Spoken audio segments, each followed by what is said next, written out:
ముందు అందరు ఫోన్ల కింద పెట్టండి అబ్బా, అందరు ఫోన్ల కింద పెట్టండి. ఎవరన్నా ఫోన్ లో వీడియో తీస్తే ఆగా ఫోన్ నేను తీసుకెళ్లి అమ్మేసి ఆ డబ్బులు కార్యకర్తల సంక్షేమ నిధిలో పెడతా.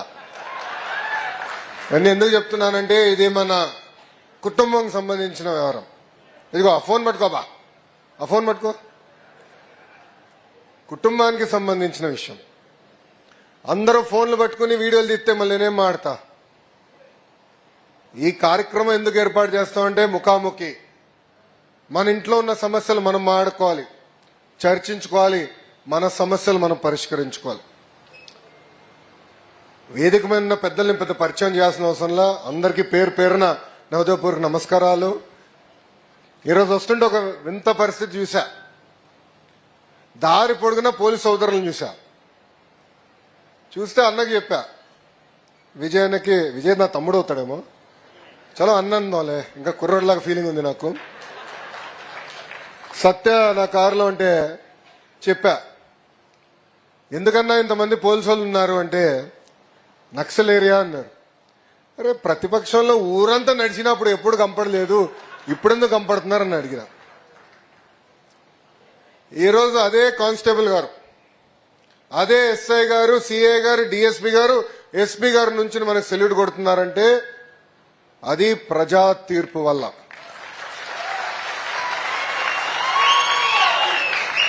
అది ఈరోజు మన సమాజం గొప్పతనం. మనందరూ ఒక్కసారి గుర్తుపెట్టుకోవాలి, 2019 నుంచి 24 వరకు మనం ఎట్లా అరెస్ట్ చేశారో. ఆనాడు ఆత్మకూరులో మన కార్యకర్తల్ని గ్రామ బహిష్కరణ చేస్తే చంద్రబాబు నాయుడు గారు ప్రతిపక్ష నేతగా బయలుదేరాలనుకుంటే గేట్కి తాళేశారు. ఇక్కడ ఎంతమంది కార్యకర్తల మీద దొంగ కేసు పెట్టారు. అచ్చెన్నాయుడు గారిని పట్టుకెళ్లారు, కొల్లన్న పట్టుకెళ్లారు, జేసీ ప్రభాకర్ రెడ్డి గారు, బీసీ జనార్దన్ రెడ్డి గారు, దేవినేని ఉమా గారు, ఇట్లా చెప్పుకుంటూ పోతే రోజంతా పడుతుంది. శాసనసభలో గౌరవ ముఖ్యమంత్రి గారు చెప్పారు, ఎవరిపైన కేసులు ఒకసారి నుంచోండి అంటే 90% ఎమ్మెల్యేలందరూ నుంచున్నారు. నా పైన కూడా 23 కేసులు పెట్టారు బా. ఎస్సీ ఎస్టీ కేసు పెట్టారు, అటెంప్ట్ మర్డర్ కేసు పెట్టారు. ఇప్పుడు కూడా బాగా గుర్తు, పాదయాత్ర ప్రారంభించినప్పుడు మైక్ పట్టుకుని మాట్లాడి మైక్ లాక్కుని ఒకడు పోయాడు, స్పీకర్ లాక్కుని ఇంకోటి పోయాడు. మా స్టూల్ వేసుకోవాలంటే ఇంకో కానిస్టేబుల్ వచ్చి పట్టుకెళ్ళిపోతాడు. ఇట్లా కాదరా పోయి బిల్డింగ్ ఎక్కి మాట్లాడా, తిరుగుబాటు చేశాం. కష్టకాలాలు మనందరం మర్చిపోకూడదండి.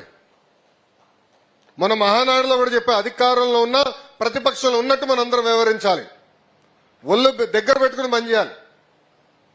ఈరోజు 151 అయింది, గుర్తుపెట్టుకోండి. దానికి కారణం వాళ్ళ అహంకారం. కాళ్ళు ఎగరేశారే, మీసాలు మిలేశారే. ఇప్పుడు ఏమైందబ్బా, ఏమైంది? ఇప్పుడు ఎక్కడున్నారు? రారాబోయ్ అంటే అసెంబ్లీ కూడా రావట్లేదు. Z+ సెక్యూరిటీ ఇచ్చినాం భయ్, బుల్లెట్ ప్రూఫ్ వాహనం, ఒక పైలట్, ఒక ఎస్కాట్. మనం ఎటుకో ఏం చేయం, కానీ అయినా ఫోన్లే ఏడుస్తున్నాడని Z+ ఇచ్చినాం. వస్తాడా? రాడు. ఎన్నికల ముందర ఏమన్నారు? గెలవలేడు. బాబు గారు గెలిపించుకోలేకపోయారు. ఈరోజు చెప్తున్నా, 1985 తర్వాత గెలవని నియోజకవర్గం మంగళగిరి, ఓడిపోయారు 2019లో. ఒకరోజు బాధ కలిగింది, రెండో రోజు ఆ బాధ ఆవేదన అలా కసి పెంచి ఇక్కడ తెలుగుదేశం పార్టీ జెండా ఎగరేస్తానని చెప్పా. ఇప్పుడు కూడా మన అధ్యక్షుల పైన కొంచెం కోపం ఉంది. అంటే బాబు గారు కాదులే, మళ్ళీ మీడియాలు ఊకే గోళ్ళు కొడతారు. పల్లా గారి పైన కోపం ఉందబ్బా. నారికాడని కొట్టేశాడు. రిజల్ట్స్ వస్తున్నాయి. మంచి బాబు గారి ఇంట్లో కింద బోర్డు రూమ్ ఉంటే అందరం ఉన్నాం. ఇంకా ప్రభుత్వం ఏర్పడుతుందని అర్థమైపోయింది. ఇంక బాబు గారు చెప్పారు, సార్ ఇక్కడ ఉంటాం కరెక్ట్ కాదు, మీరు వెళ్ళి మీ రూమ్లో ఉండి మేము చూసుకుంటాను. రికార్డు కొట్టినాం. ఆంధ్ర రాష్ట్ర చరిత్రలో ఎప్పుడు రాని విధంగా 91,000 మెజార్టీ నాకు వచ్చింది రేపయ్య అనుకున్నా. మావాడు ఇక్కడనే ఒకడు ఉన్నాడు, నరేష్ అని, వచ్చి సార్ అంత బొమ్మ లేదు కొట్టేశాడు. ఎవరు? పల్లా శ్రీనన్న కొట్టేశాడు, మీరు ఎక్కడని చెప్పినాడు. ఫోన్లు 20 అనుకున్నా. వెళ్ళి మనం తీసుకుందాం, ఎలక్షన్ పత్రం ఇస్తారు కదా, వెళ్ళి బయటకు వచ్చే మళ్ళీ మా పిఆర్ఓ కూడా వచ్చి, సార్ 2వ స్థానం కూడా ఉష్ అన్నాడు. ఏమైంది రా భయ్యన్న? భీమిలిలో గంటా శ్రీనివాస్ గారు కొట్టేశారన్న. చలో కనీసం 3వ స్థానంలో బతికినా అనుకున్నా. అంటే ఆంధ్ర రాష్ట్రం, ఉమ్మడి ఆంధ్ర రాష్ట్రం ఏర్పడిన తర్వాత జనరల్ ఎలక్షన్స్ లో ఎప్పుడు రాని మెజారిటీ మన ఎన్నికల్లో ప్రజలు మనకి ఇచ్చి గెలిపించారు. దానికి కారణం 2. మొదటిది అహంకారం, హెరాస్మెంట్, అడ్డగోలుగా అరెస్టులు, బూతులు, ఇవన్నీ ఇలాంటి ప్రభుత్వం మాకు వద్దు అని ఆనాడు చెప్పారు. 2వది బాబు గారు వస్తే, కూటమి ప్రభుత్వం ఏర్పడితే, కేంద్రం రాష్ట్రం ఒకే ప్రభుత్వం ఉంటే అభివృద్ధి సంక్షేమంలో ఆంధ్ర రాష్ట్రం ముందరికెళ్తున్న లక్ష్యంతో ప్రజలు మన ఆశీర్వదించారు, దీవించారు, గెలిపించారు.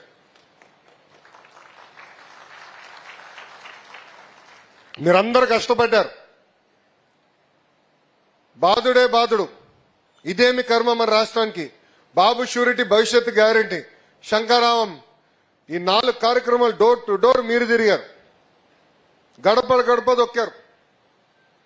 బాబు గారు నాకు చెప్పారు పాదయాత్రలో ఫోన్ చేసి, అరే క్లస్టర్ యూనిట్ బూత్ వ్యవస్థ తీసుకొద్దాం అనుకుంటే అన్న అది ఎప్పుడవుతుంది స్వామి అన్న. మీ స్పీడ్ నాకేం తెలుసు. అరే బాబు గారు పిలిపిస్తే ఏం పరిగెత్తారు రవి, ఇమ్మీడియట్ గా వేసి పడేశారు. ఈరోజు ఇతర రాష్ట్రానికి చెందిన ప్రాంతీయ పార్టీలు కొన్ని ఉన్నాయి. వాళ్ళందరూ వాళ్ళ నాయకులు అందరూ నాతో మాడతారు, ఢిల్లీకి వెళ్ళినప్పుడు ఎప్పుడో కనబడతారు. అరే మీరు ఎట్లా చేస్తారు ఈ సభ్యత్వం, మీరు ఎట్లా చేస్తారు ఈ క్లస్టర్ యూనిట్ బూత్ అని నన్ను అడిగితే ఒకటి చెప్పా, టెక్నాలజీ కాదు రాబోయ్, అది మా బ్లడ్ లో ఉంది, దట్ ఈస్ తెలుగుదేశం పార్టీ అని చెప్పిన. టెక్నాలజీ ఎంతైనా తీసుకురావచ్చు, ఫోన్లు ఎన్నైనా కొనొచ్చు, కానీ చెమటోర్చి కష్టపడి గడప దొక్కి ఎన్ని ఇబ్బందులున్నా కేసులు పెట్టినా నిలబడింది తెలుగుదేశం పార్టీ కార్యకర్తలు. మనం చూసాం, లోకల్ బాడీ ఎన్నికలు జరిగినాయి, మీసాలు మిలేసి తొడగొట్టాడు ఒక పెద్ద ఆయన, ఎవరు అంజిరెడ్డి తాత. ఇప్పుడు కూడా కంపడుతూ ఉంటుంది ఇన్స్టాగ్రామ్ లో వీడియో. ఈయనటి వెళ్తే ఆడు అటు పరిగెడతాడు, ఇంక అర్థం అవుతుంది ఏంట్రీ వెళ్ళాడని. ఆహా కర్ర తీసుకొస్తున్నాడు, రారా కర్ర తీసుకుని అంటాడు. ఆ అంజిరెడ్డి తాతే నాకు స్ఫూర్తి. పల్నాడులో మంజుల గారిని చూసాం, బూత్ దగ్గర నిలబడితే కత్తిలతో దాడి చేశారు, రక్తం గారుతుందని నిలబడింది. చివరి ఓటు పడి ఈవీఎం లాక్ అయ్యే వరకు ఆమె వెళ్ళలేదు అక్కడ నుంచి. ఆ మంజుల గారే ఈరోజు మీ లోకేష్ కి స్ఫూర్తి.